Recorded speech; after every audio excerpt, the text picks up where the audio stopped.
Everybody's attention. So I see we have a little bit of an unusual event. We're very lucky to have this opportunity. And the speaker will be our own Edward Lee. And as you can see, I didn't know his middle name, but once you get the book, it's Edward Ashford Lee, which is a great middle name. Okay, I'm kind of underprivileged. I have no middle name, so I envy people with middle names. And that's what you have to write. Edward is the head of the 9 University Terraform Research Center, has had many important roles in our department, including department chairman, and he has been previously the director of chess and other important centers within our department. And actually, this is not his first book. In fact, it's not his second or third. It's actually Edward's 9th book. So he's very prolific. I don't know how he does that. Okay, now it turns out I'm looking for little overlaps myself, and one of the things is that he worked at Homedel in Bell Labs, and I worked at Homedel in Bell Labs also, but not at the same time. So I think that applies to quite a few members of our department. So I'm looking forward to this because we have an opportunity. I just see by the all the unfamiliar faces in the audience that it's. I'm hoping this is sort of the first step in a merger between the humanities and engineering and the sciences. So with that, let me ask Edward to begin. And there will be a book signing afterward. Thanks, Eli.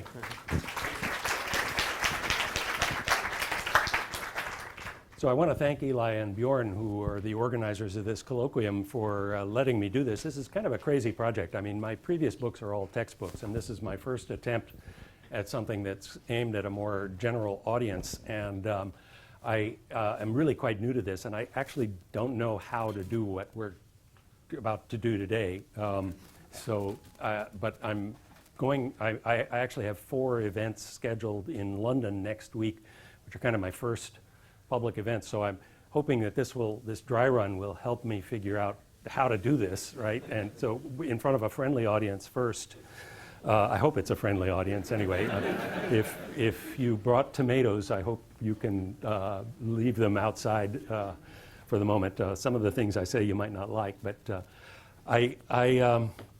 let me just start right into it. I mean, first of all, we're going to organize this in a little bit of an odd way, which is I'm going to talk a little bit about, try to give you a sense of what this book is about, and then we're going to have a panel discussion. And I think one of the 3 panelists that will join me has read a portion of the book, and the other 2 haven't read any of it. So, but I mean, it only started shipping a couple of weeks ago, and that sort of lamely. I mean, you still can't buy the e-version, for example, which is personally my preferred format for books. So you actually have to carry around this heavy thing.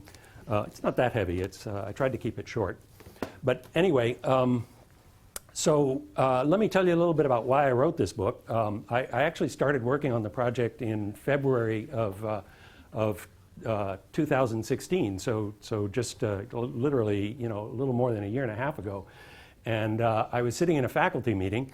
And I won't tell you much about what was going on in this faculty meeting, but one of the things that became really clear to me in this faculty meeting was that most of the people in the room, myself included, didn't really have a clear idea of what engineering is.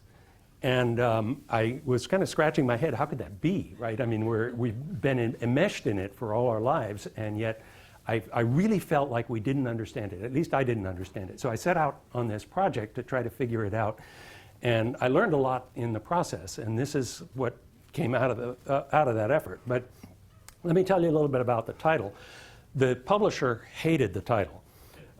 They didn't realize that the reason I picked MIT Press to publish it was because of the title. But they really tried really hard to get me to change the title. They came up with many alternative titles, all of which were very forgettable. But every time I mentioned this title to anyone, I noticed they immediately remembered it. And so it's sort of I think it's a memorable title, but it actually has quite a bit of substance. So this picture is close-up of Raphael's painting in the Vatican called The School of Athens, and it shows Plato and Aristotle. Plato's on the left, Aristotle's on the right. So Aristotle was Plato's student. And the idea of the title is to put in opposition two key concepts. So on the Plato side, the concept that is represented in the title is this idea that facts and truths about the world exist independent of humans, that they're just sitting out there in some platonic heaven waiting for us to discover them. And so if you buy into that point of view about the world, then really sort of the pinnacle of scientific enterprise is discovery of knowledge. The knowledge is, in a sense, already pre-existing. And all we have to do is discover it, okay? And the second concept, which is represented more by Aristotle's perspective, is that actually humans can create knowledge, and that facts can emerge from a somewhat creative random process, and things can become true that were never true before. And so the nerd in this title is kind of a quirky, potentially creative force that is actually creating things, creating concepts, knowledge, technology out of nothing. So I was trying to put these two ideas into opposition and try to understand the relationship between them.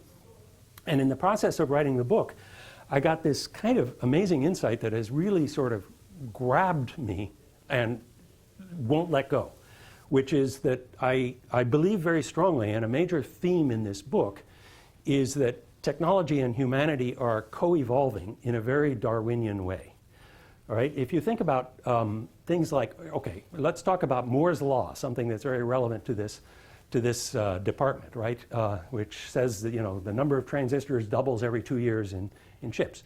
Well, given that we've figured out how to make chips with billions of transistors on them, why couldn't we have figured that out when we started, right? Why did we have to go through this iterative process of doubling every 2 years? And the reason is that evolutionary processes are actually much more capable of producing complex artifacts than top-down one-off designs. Top-down one-off designs actually really are not so capable of creating things of substantial complexity. And I think that what's happening in technology and culture is that these things are evolving in a very Darwinian sense. And this image from the cover of the book is getting at this sort of coevolutionary process where I see humans creating technology, but technology also creating humans. I mean, I have teenage daughters, and I see how it affects them and their way of thinking. And you can see it in young kids, right? I mean, even kids as young as 2 or 3 years old, their thought processes are operating differently than they were a generation ago, in part because of the technology that they're interacting with. And so there's a very strong coupling here that is going on.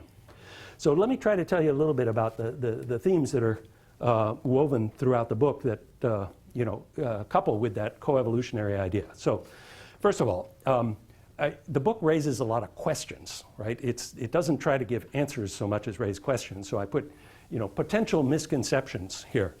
So one of them is technology advances as a consequence of scientific discovery, right? So this is kind of the Platonic view of the world. The facts are all out there waiting for us to find them.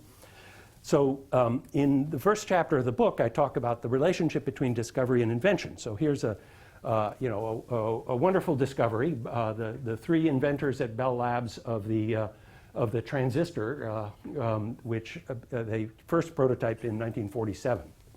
Okay. They got a Nobel Prize in 1956 for the discovery of the transistor effect. That was the phrasing of the citation of the Nobel Prize. You do not get a Nobel Prize for inventions. You get a Nobel Prize for discoveries. So it was the discovery of the transistor effect, which is kind of an interesting concept because the transistor effect, as far as I know, doesn't exist in nature. And so how did they discover it? Well, okay. It turns out the story gets a little more intertwined because the field effect transistor was patented 20 years earlier by Julius Lilienfeld. There's a patent issued in 1930 that shows a field effect transistor, okay?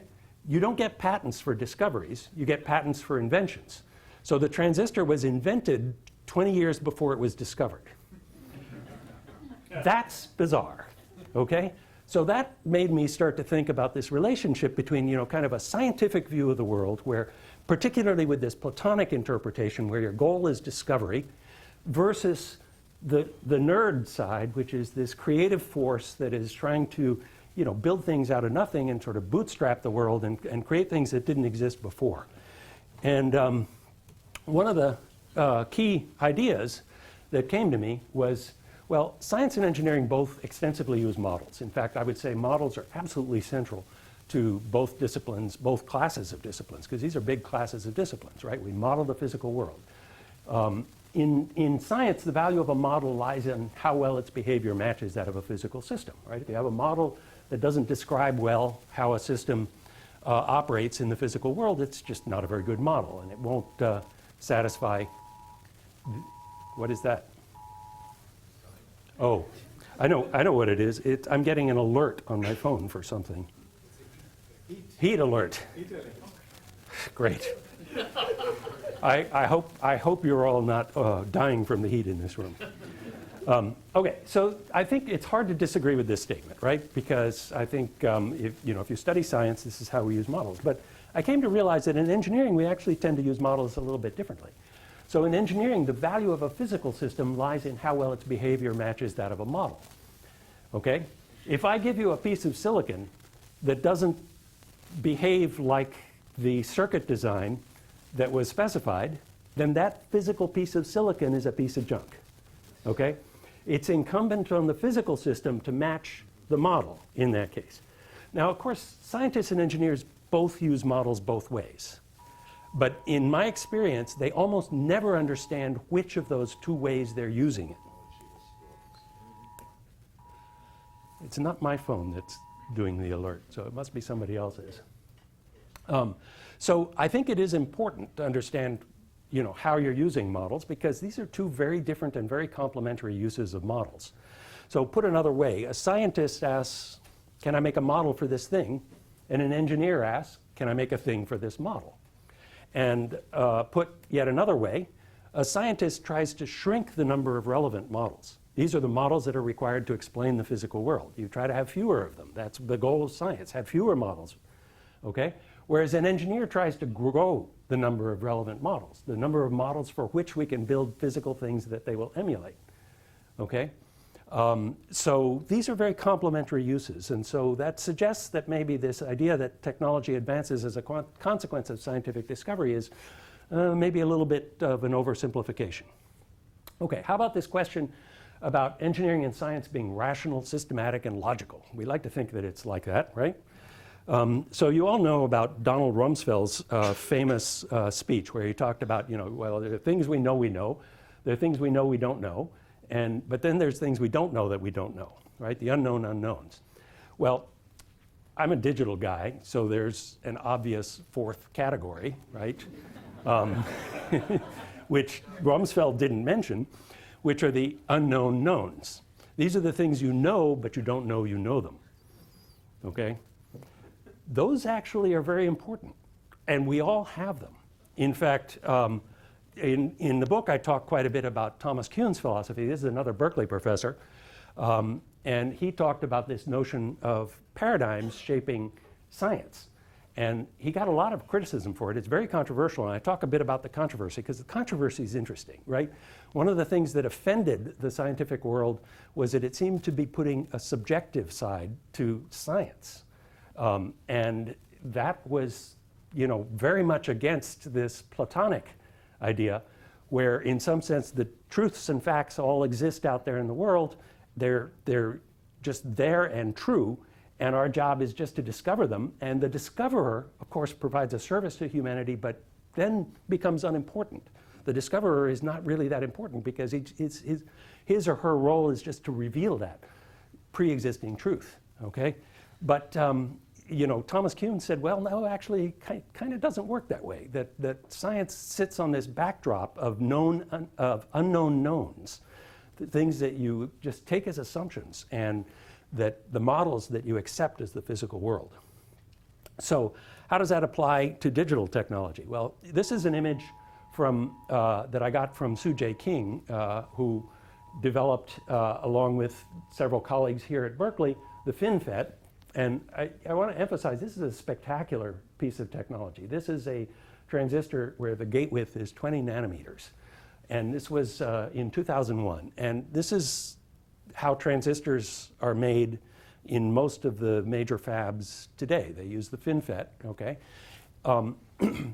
When you have a transistor whose dimensions are that small, you can put a very, very large number of them in a very small space.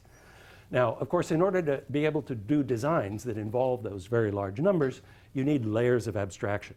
So you need paradigms that are going to provide these layers of thought processes over and over again. So you can start immediately sort of with the Mead-Conway approach, which kind of abstracts the layout of design. You can move from that to the transistor view of the world. You can move from that to the gate view of the world. You can move from that to the digital logic circuit diagrams. You can move from that to computer architectures. And you can move from that to chips that have 1.4 billion transistors on them. So this is a picture of an Intel wafer where one of these dies has a quad core and GPU and 1.4 billion transistors on here, and those transistors can be switched at 2 gigahertz or so 2 billion times per second. You can switch these transistors. Now, the interesting thing about this is that the distance between that physical artifact and that more conceptual than physical artifact is enormous.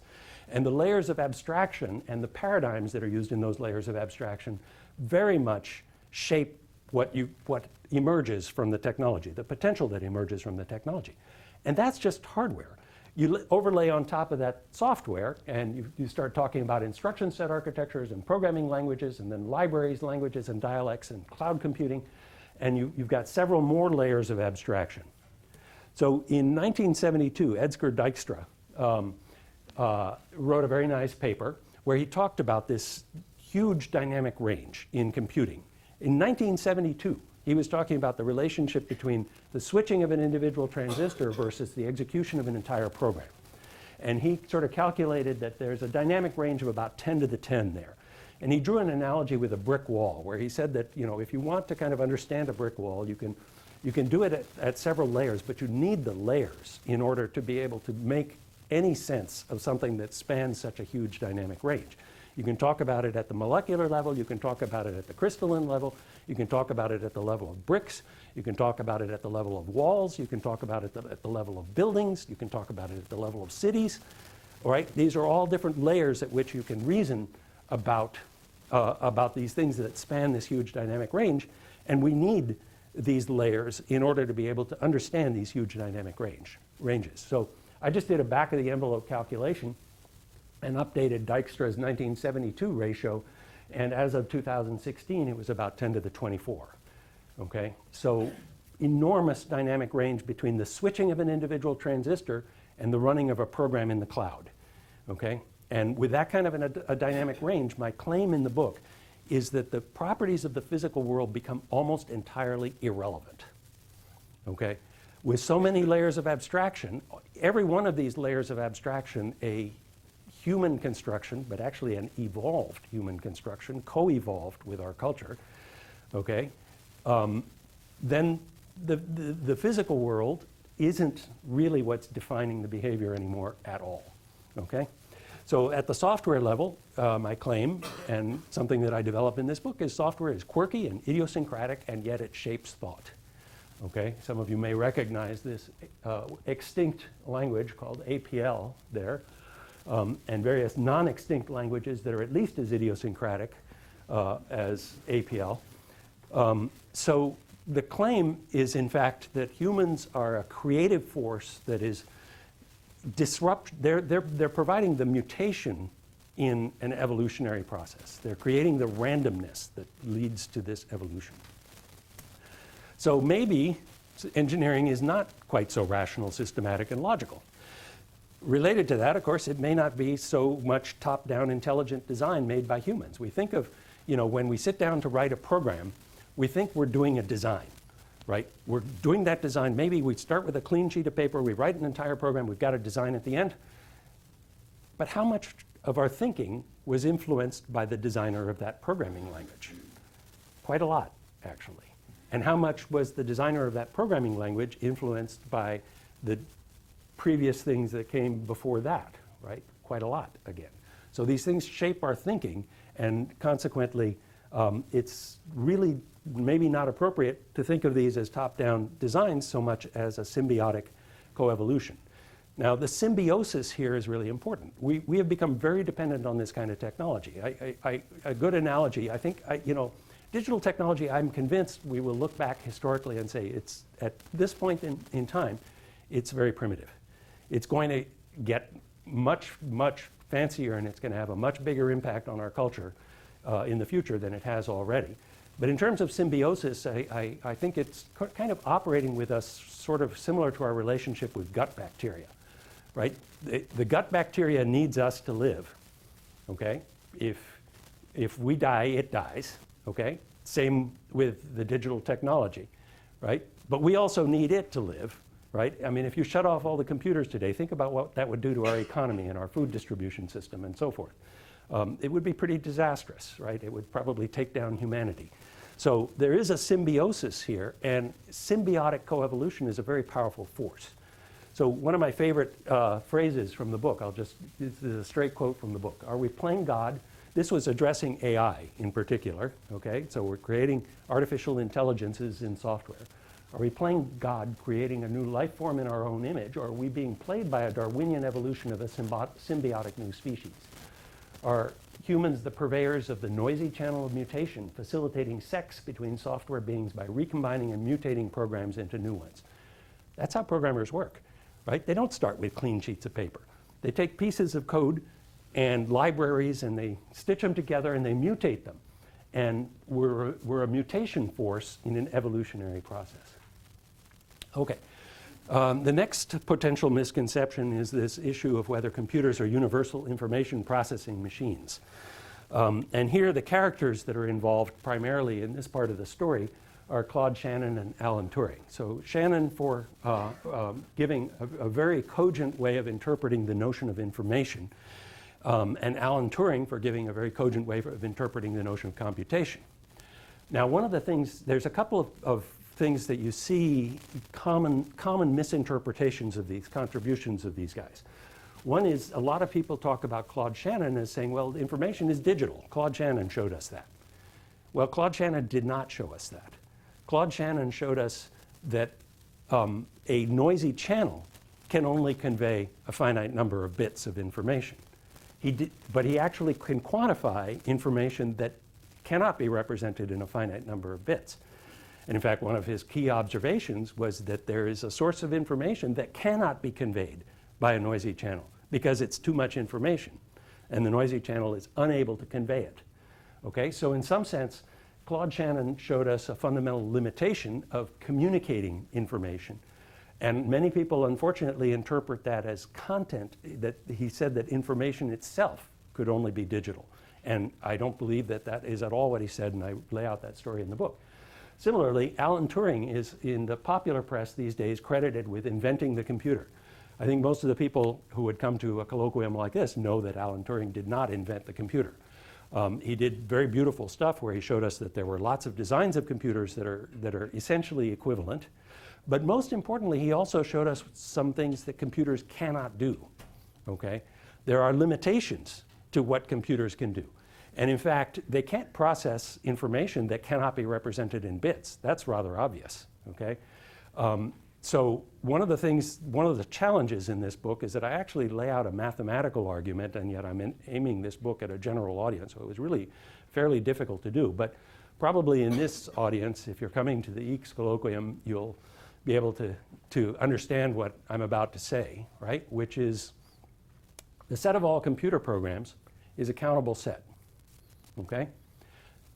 Countable sets are the smallest of all infinite sets we know about. If, in fact, information can be processed in continuous ways using processes that are not digital, then those are out of range for computers. And in fact, the set of all processes that are potentially possible in the physical world is an uncountable set, which is a vastly bigger set than a countable set. So it's really quite possible that there are things happening in the physical world, including perhaps cognition, that are completely out of range for computers as we design them today. But that then, as I was developing this story in the book, I then had to confront the problem, well, does the physical world have processes that are not digital or computational? And it turns out that there is quite a movement among physicists that claim that the physical world is in fact digital and algorithmic. One of the high priests of this is John Archibald Wheeler, who coined the term "it from bit." Okay, and he sort of started what I now consider to be a cult, which says that the world is in fact digital and algorithmic. And there's actually several different variants of this claim. The one that is the weakest and therefore the easiest to accept is the first one, which is the number of possible states in a physical system is finite. I show in the book that that thesis is not falsifiable. And it actually rests on Shannon's channel capacity theorem. To construct an experiment that would falsify that thesis, you have to be able to make a noiseless measurement. We don't know how to make a noiseless measurement. And until we figure out how to make a noiseless measurement, there is no way to construct a physical experiment that would falsify that hypothesis. Okay? So the other interpretations of digital physics get wilder, right? Physical processes are digital and algorithmic. Every physical process is a Turing computation. The physical world is a computer. The physical world is a simulation. Okay? And there are serious advocates of all these perspectives, but my claim is that these are not, in fact, scientific theses, and you can only take them on faith.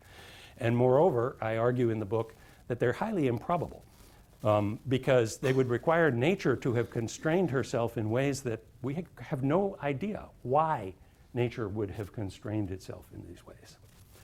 So is cognition digital and algorithmic? Well, again, in the spirit of raising questions more than giving answers, I don't know for sure, but I think that once again, the thesis that cognition is digital and algorithmic is not a scientific thesis. It cannot be falsified.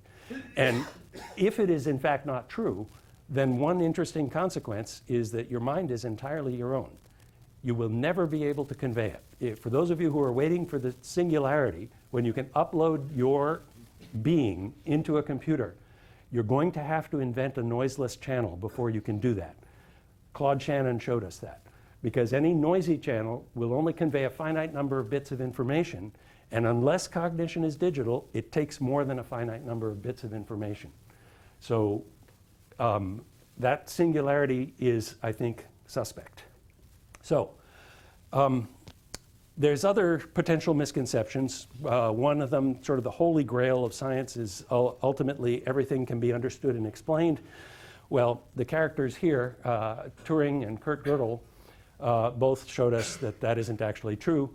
I mean, Turing, in the simplest sense, that there are you can construct programs that, as an artifact, you cannot give a complete explanation of, right? In particular, if you look at key properties like whether the program halts, you may not be able to actually give that information. All you've got is the program itself, the thing in itself.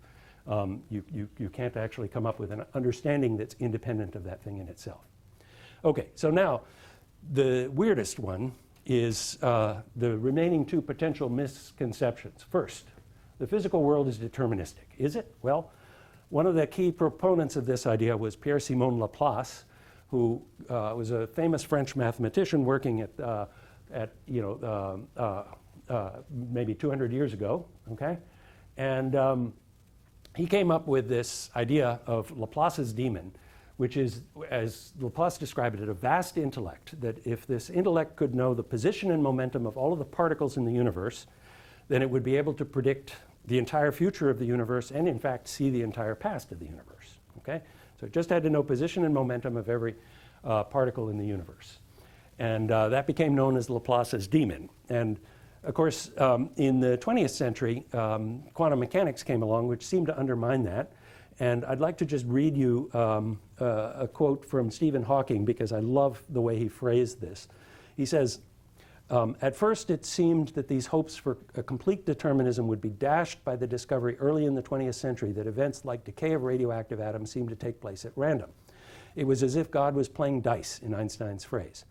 But science snatched victory from the jaws of defeat by moving the goalposts and redefining what is meant by complete knowledge of the universe.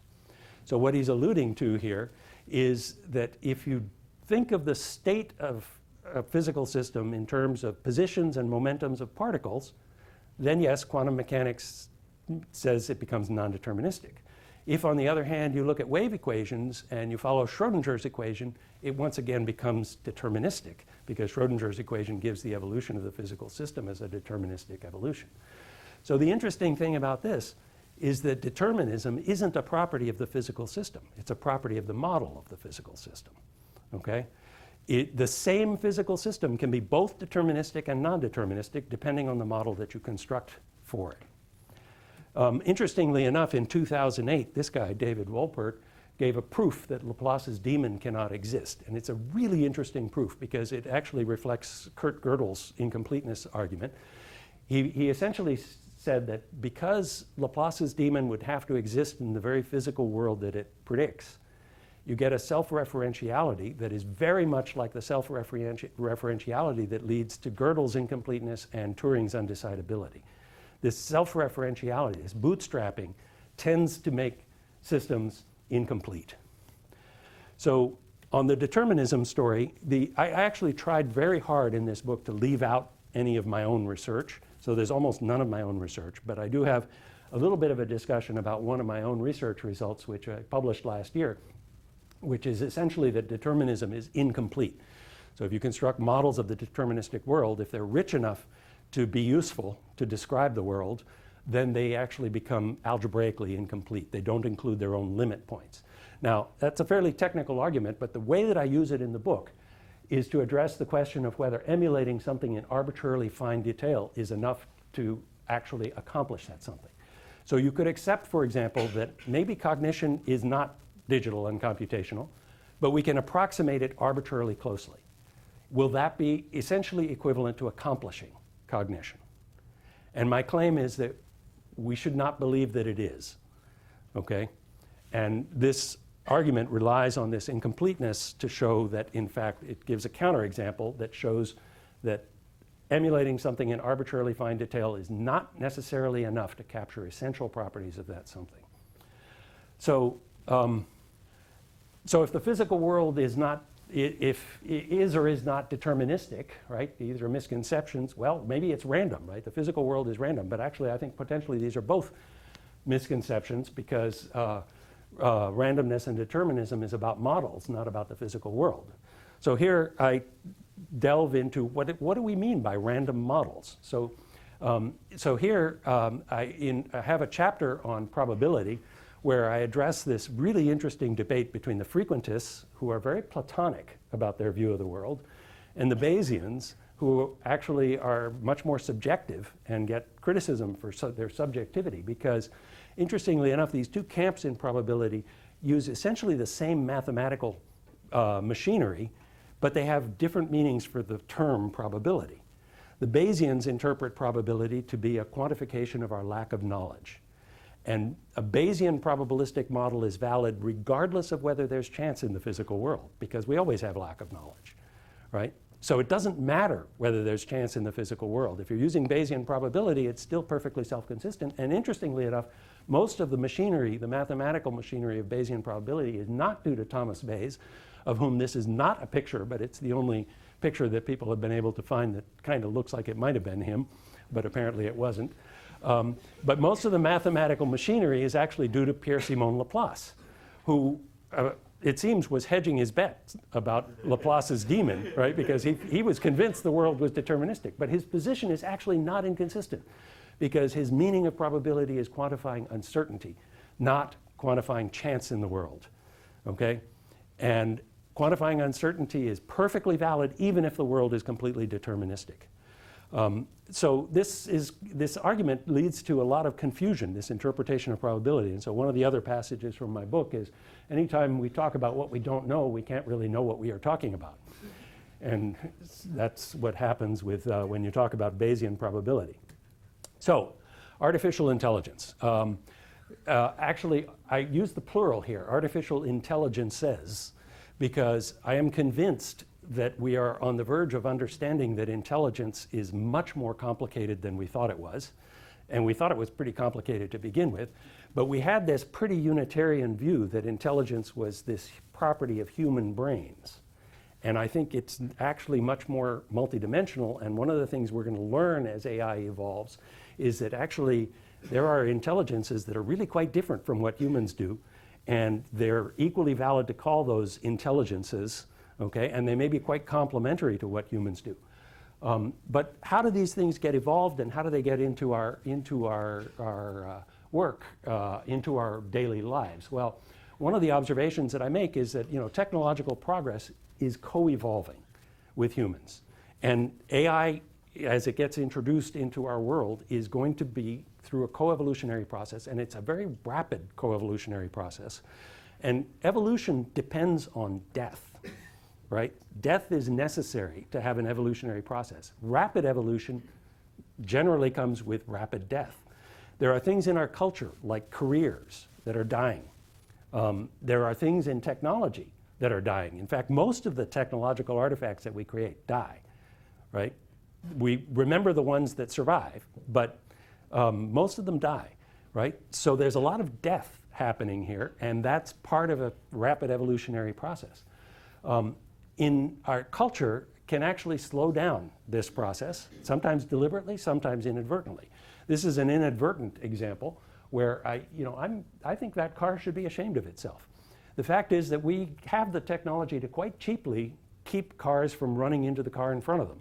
And we have this sort of sociological structure that prevents that from getting deployed. And one of the reasons that the car companies cite is that, well, it's all about liability laws. They don't want to have the liability. I predict right here that there's going to be a lawsuit when someone's daughter is going to be killed in a rear-end collision, and they're going to sue the manufacturer of the late model car that ran into the back end of that car for failing to put in technology that they knew how to put in that would have prevented that accident. And that's what it'll take to get that into deployment. It's a cultural change that's going to need to drive the technological change. Do we really want artificial intelligences that are human-like? Well, again, a passage from the book. I really do not want to have to argue with my car about getting to school on time. It's hard enough to have that argument with my daughter. I think human-like intelligences are very unlikely to be the ones that will co-evolve symbiotically. We have plenty of human intelligences on the planet, more than 7 billion of them, and they're going to get cheaper as time goes on, unfortunately, I think. And so I suspect that the artificial intelligences that are going to survive this coevolutionary processes are going to be quite complementary to humans. Thank you very much.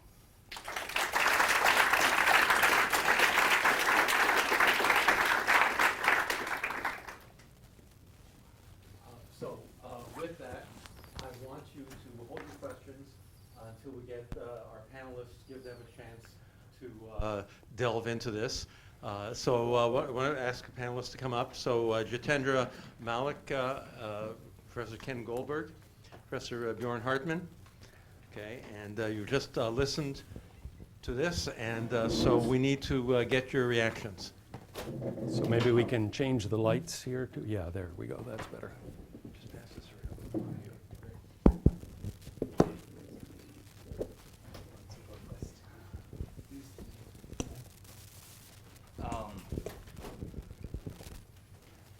Let's see. I guess I have a couple of questions for you. Okay. Maybe more than reactions. And so you made this argument about this vast difference in scales that our software and hardware systems operate across. And then I think, maybe not in the talk, but in the book, you make the argument that the models and the software are actually much more stable than the underlying hardware that we replace every 18 months or so. And one of your examples was of a great, very high-level system that gets built as Wikipedia, right? And reflecting on what happened with Wikipedia, it was once this shining example of how knowledge gets produced.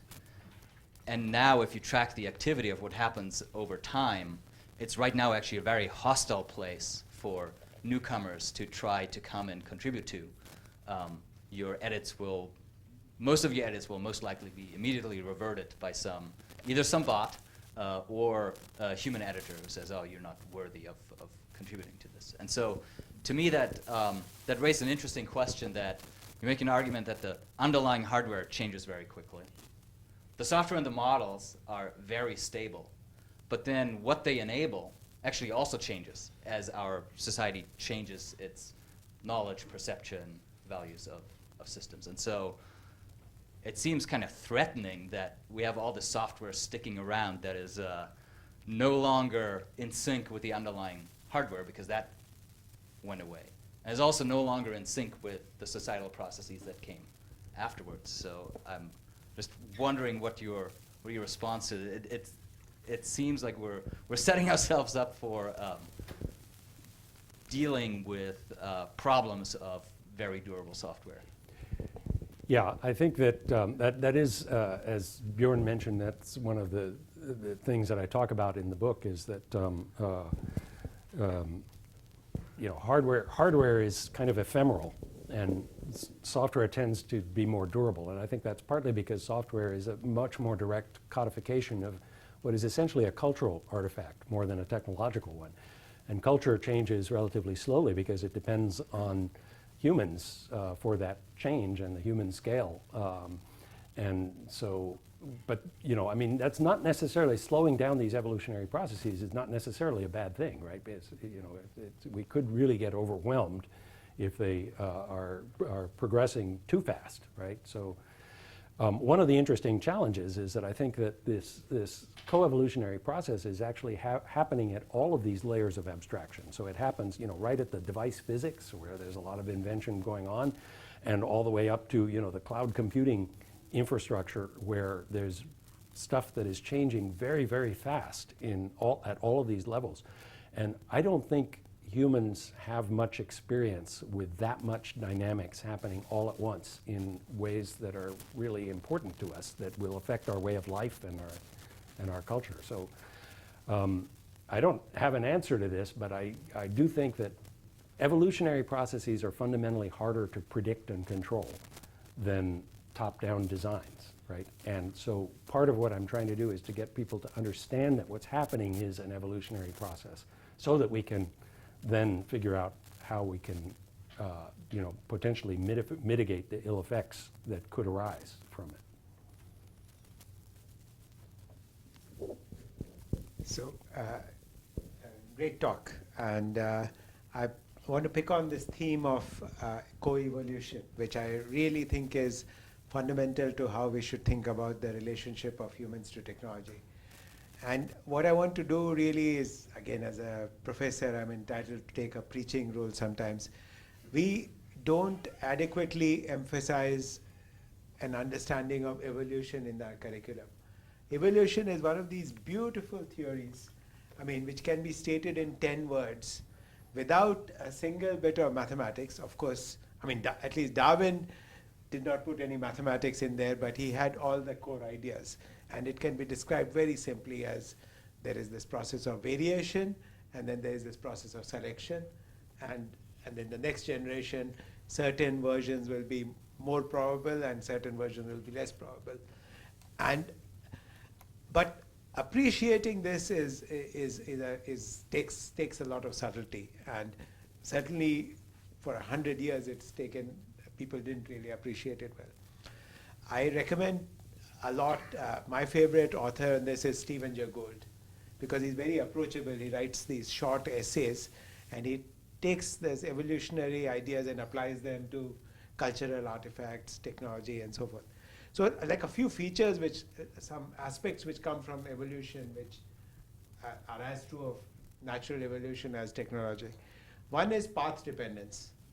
So the canonical example of this is, it's not an nature does not proceed in the direction of some global optimization based on some criteria. This is what, as engineers, we do. We teach all our students, first thing you do is you write down an objective function and then you minimize it. This is not the way evolution operates in nature. It's very, very contingent. It's very, very adaptationist. It is very specific to the niche which currently exists.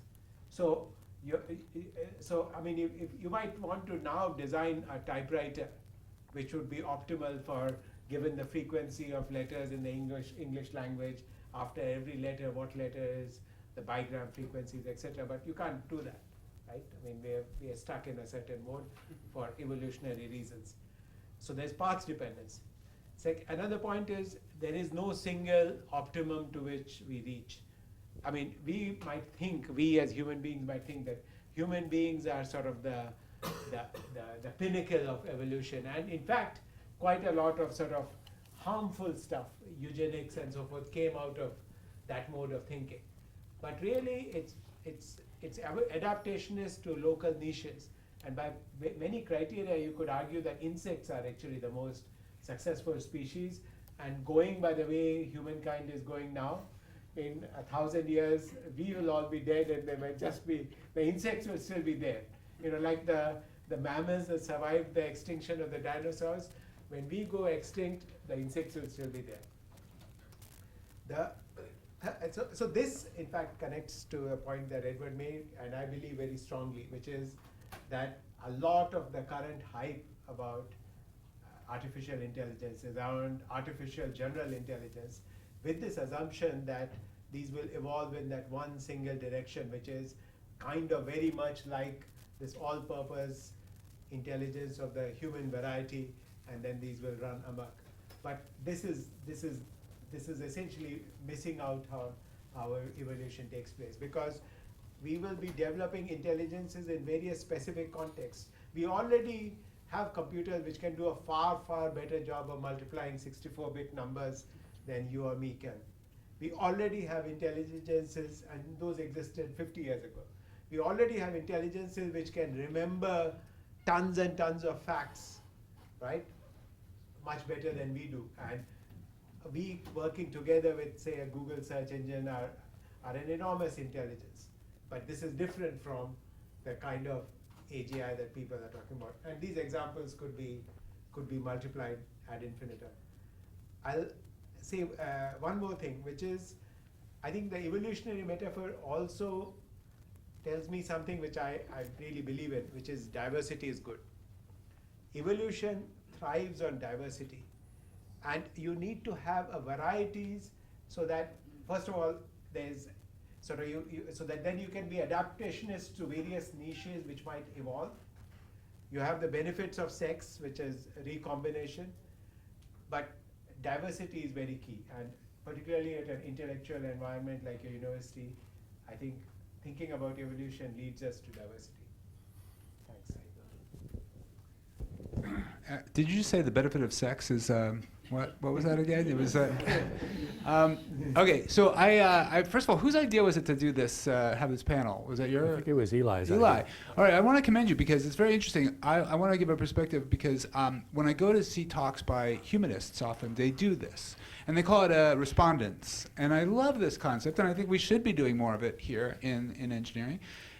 You know, the idea is that some people get up and, like us, and they give our perspectives on what the speaker just said. And so what I would add to what my colleagues have just said is that there's another duality I want to comment on, which is just between the arts and the sciences. And you didn't mention two cultures, C.P. Snow's essay, but this has always been fascinating to me. The way there's another culture that operates almost independent of our culture, the sciences and engineering, which is the humanities. And despite all the evolution that's happened, there's still that cleavage is still very, very strong. And it's fascinating why it occurs. I think it actually, to the points of evolution, actually is a constructive thing because it creates a tension between two very different modes of thinking. And they can almost be completely incomprehensible to each other. But I've found that they're actually very complementary, and they're both striving after understanding and creativity, about thinking about things in new ways. But those two different modes of thinking, those approaches, are very interesting. And of course, it's not just two. That binarism is another myth and misinterpretation. It's a multitude. And so, as Jitendra just came to, I've been interested in also critiquing the singularity. And I think the singularity itself is kind of the problem. It's just that very notion that there's a single evolutionary point. And I think it's very counterproductive. I think it's creating a lot of fear in the general public and alienation among many in this culture. But I think that what I want to posit is something called multiplicity, which is a counter to that, which is saying that what is much more interesting is the dynamic of groups of individuals working together. And the core essential element of this is diversity. Just exactly the same thing that Jitendra said. That diversity is actually extremely beneficial. And that's why we get a lot of this flourishing that you're talking about. And I like the way you present these examples showing the contradictions and the ambiguities and the differences in how people think over time, the misconceptions and the misperceptions, and how these lead eventually towards something that seems to be progressing. So I think, just if I can jump in, nobody's introduced the panelists properly. So that's Ken Goldberg, who was just speaking, Bjorn Hartman, and Jitendra Malik here. And thanks, guys, for agreeing to do this on moment's notice. I realize it's a bit of a weird arrangement. I do want to take issue with something that both Jitendra and Ken just said, which about diversity being beneficial. One of the key issues is that evolution actually has no purpose. And so you've attached a value judgment to speeding up evolution. It's true that diversity will speed up the evolution, and you're implicitly assuming that's a good thing. I share that optimism, okay, but I don't think we should take it for granted. Can you just briefly expand on Ken's point, which is you made this distinction between the scientific mode of working with models versus the engineering mode. But in your book, you also talk a lot about sciences of the artificial, talking about design. A framework that I found very useful at times actually comes from an artist, Rich Gould. He was the artist in residence at Xerox PARC back in the heyday of Xerox PARC. And he said, well, you can think of 4 quadrants. There's art, design, science, and engineering. And art and science are both concerned with some notion of truth, like striving for some truth, whether it's internal of the artist or saying something about the natural world outside.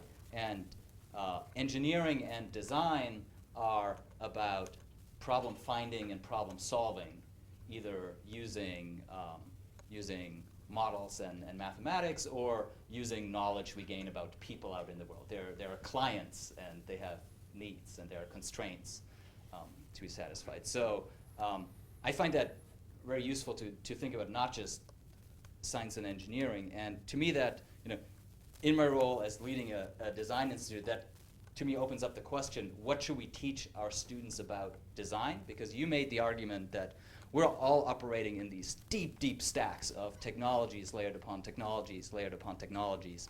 And they all come from idiosyncratic decisions that designers make. And so what guidance should we give them for operating at level 36 of that stack and talking to levels 35 and 37? Yeah, and I think that this is one area where we really can learn from the humanists, right? That there's this whole notion of criticism, for example, in literature, which we tend to think is inappropriate in engineering, and I actually don't agree that it is inappropriate. I think it is. Okay, so with that, let me throw it open to questions, particularly from students. Any questions out there? Rujana is a permanent student, I Okay, think. okay, very good. I like to ask you about the last misconception that you said that the world is digital. There is a problem. I come from physics, And as you know, particle physics adheres to the fact that everything can be reduced to some elementary particles, which are discrete, not digital, but discrete. Now, I am old enough that I have worked on analog computers. So there was a life before digital computers, which we were. So my question to you is, would it be acceptable to you, or generically speaking, to think about that it is the models that we use explaining at certain scale, analog or discrete, as opposed to the fact that the world is discrete and or analog? I think that's a very deep question, and it's one that I attempt to, dance around in the book, but it's a very nuanced question. I mean, among the things that come up with that question is, how you're using models, right? So if you're using them, for example, to communicate between humans, according to Shannon, if you have a noisy channel, you're only going to be able to convey a finite number of bits of information. This could explain why language is discrete, why we use words, right, rather than, I mean, maybe we could have evolved a communication mechanism that would have worked like that, but probably it would have required a noiseless channel to get information across. And so the fact that noisy channels can only convey a finite number of bits of information suggests that there's a very strong tendency in our cognitive functions to move towards discrete representations of systems because we like to communicate them. We're basically social animals. And it shapes our thought processes, and so we tend to think in terms of discrete processes because of this. So one author that I would like to recommend, who's a very current thinker about evolution, is Daniel Dennett. Wrote this fabulous book that came out after I'd finished this one, so I didn't get to address it directly in my book, but it's called From Bacteria to Bach and Back Again. And it's just a brilliant, if you really want to understand evolution, you got to read that book. And he talks very much about how human cognition is shaped by language and culture and completely intertwined with language and culture. I was hoping to have a humanist on the panel, but he bailed at the last minute. It was David Bates in our rhetoric department, from whom I learned a lot about this point of view on the world, but unfortunately he was unable to make it. So Bjorn is our stand-in humanist, and he does a pretty good imitation of a humanist, I think. Okay. So I've been trying to understand, what does this mean for me? And it's harder, as I get older, it's harder to remember things, but things have changed drastically, because if I can just remember one little scrap, I can enter it into a search engine, and I get the whole thing comes back. So I'm very grateful. I probably will be able, as I become more and more forgetful, it won't harm me very much. But that's just me. I'm kind of old. But then you have kids who just grow up with this stuff. And what's it going to mean to do intellectual work? I can't do anything intellectually unless I'm actually connected to the internet, because I can look up things. If I just remember the name of something, I can look up an equation. I don't have to remember equations anymore. It's all there. So people thinking is going to mean something completely different. So do get to that point in your book. Yeah, that is. I do attempt to grapple with that, and again, I mean, Daniel Dennett, in many ways, in his book, said it much better than me.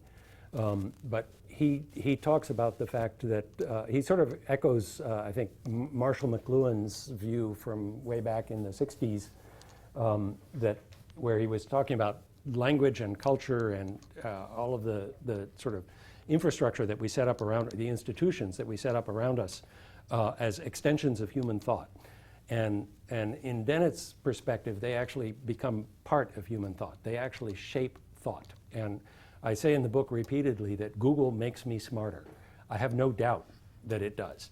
And it's extraordinary how my own approach to research has changed with the technology, and my whole thought processes have changed. And I think that we're going to see a very rapid change in this regard that, could be pretty transformative. I mean, I see differences. I have two daughters that are 6 years apart. One is 21, one is 15. They have significantly different uses of technology in a cultural sense. The way that they interact with friends is different over just 6 years, right? It's really accelerating, and I think we ain't seen nothing yet.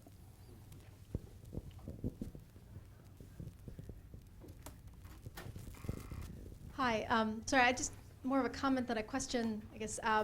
As you were speaking about how your thought processes are changed, I was reminded of the Memex by Vannevar Bush in 1945.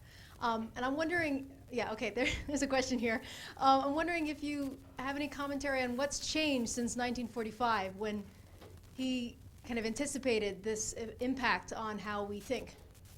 Yeah, so the Memex, I actually talk about the Memex in the book because it's essentially, it's hypertext. And so it anticipated the invention of the World Wide Web. He did it his view was that, at the time microfilm was the new technology for, amassing and data and managing large amounts of data. And so he imagined this machine where the microfilm would have hyperlinks in it that would take you to another piece of microfilm.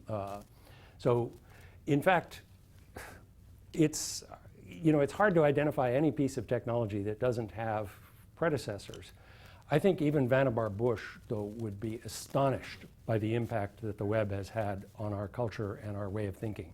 I don't think he had any idea that it would have this much impact.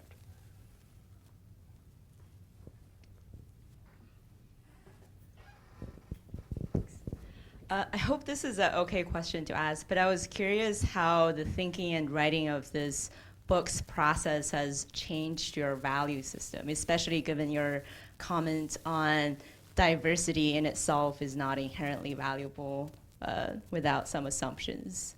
Are we going to take a fairly nihilistic outlook on sort of what we're seeking after in science or engineering? That's a very good question, but no, let me clarify. I was saying evolutionary processes have no purpose, right? That this is a key premise in the neo-Darwinian understanding of evolution, which is that things evolve and develop simply because they can procreate, right? That's the only reason. They're not aiming at some purpose. We as humans, I think, can nudge the process, right, using our value systems, which are also intertwined with the cultural evolution that is happening. So those value systems are themselves continuously changing. And we should nudge the process, right?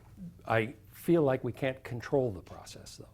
We can nudge it, but we can't control it. Go ahead. Thank you for this great talk and very likely a great book. And I would like to ask for a piece of advice in some sense. So being a young person, a student, involved in different kinds of science and engineering, I'm trying to see how that can maximize an impact on the world and actually help the people. Well, consider I'm not on the machine side, I'm on the human team here. So, and with people, the thing is that there's a lot of people who suffer and this sort of phase separation in the people realm is only growing and growing. And science and engineering does not necessarily always help to reduce that, but on the other hand, through various large-scale feedback loops and massive involvement of science and engineering arms production and proliferation, that does not seem to contribute to the full extent what it could to make humanity better for humans. So, having written this book on coevolution of technical and human systems, what is your opinion on where do we move from here and how do we maximize our impact? I have to tell you that I personally am extremely optimistic. And I think that recent history, for the most part, with lots of glitches along the way, supports that. I mean, we have figured out how to create a food production and distribution system that, in principle, can feed 7.5 billion people on the planet. We're not doing it perfectly, right? But that was unimaginable in, very recent history. Absolutely unimaginable. I also think that technology has led to a period of relative peace, despite the very large number of people that we have on the planet. If you compare the first half of the 20th century against, the last 50 years, and in fact, the last 50 years compared to any previous historical period, proportionally, yes, there's been war, there's been conflict, there's been hostility, but proportionally far less than ever before in human history. And I think that is partly driven by improved communication and improved technology and improved prosperity and our ability to feed and inform people and create common, the ability to communicate helps cultures develop common understandings. A very difficult thing to do, and we're still struggling with it, and we will continue to struggle with it, but boy, we're doing a lot better than we were 100 years ago. So I'm really optimistic. Thanks for your talk. So I think the term maybe paradigm shift is thrown out a lot now in startup culture maybe, but I think the internet represented maybe a paradigm shift in human thought or human evolution or coevolution with technology. Is there any in the near term things that you see as a plausible paradigm shift, getting us out of this kind of just layering on the stack and maybe just changing the whole game completely? Maybe like brain-machine interfaces, is that just higher bandwidth searches of the internet? That's a really good question, but I think that one of the intrinsic properties of paradigm shifts is that they're not predictable. So got me. I don't know what's going to happen. So I want to return to the complexity or the increasing complexity of the systems that we're designing. And I was very happy to hear your ideas about how criticism, like it's an integral part of the humanities, should also perhaps be an integral part of engineering. And as I've been looking around, especially at our undergrads, I see a lot of our top students doing triple majors, trying to get as much vocational training as they need to land that job, to help build those systems out there. And perhaps missing a chance to learn how to think critically. So could you elaborate on your thoughts for how we could enhance critical thinking among our engineering students and broader community here? Well, I think that, one of the things about vocational training is that a lot of it is vulnerable to automation. And so in my opinion, learning, particular technical skills maybe isn't such a good investment of time these days. I mean, I think it's much more important to understand, big picture issues and how these things play in society. It'll make you more adaptable. So I'm a real proponent of, a lot more of a humanistic approach to education. I think it will make our graduates more robust to the changes that are inevitable looking forward. Okay, we've sort of run out of time, but I don't want to deprive you. But it's not just a short question, it's a short answer. Okay. I was a little bit surprised to hear that Kuhn's view of subjectivity in science are still kind of controversial. I think even Heisenberg, like several decades ago, said quite clearly that what you get as an answer from a scientific experiment depends on the question that you ask. So even if there is an absolute truth out there, I don't think with all the science we got, we can never get there, because we're observing that absolute truth through a noisy channel. And so in the end, it is really up to our culture what questions we ask, and that determines what we discover. And so even there we have this coevolution. So my answer will be very short. I agree. Okay.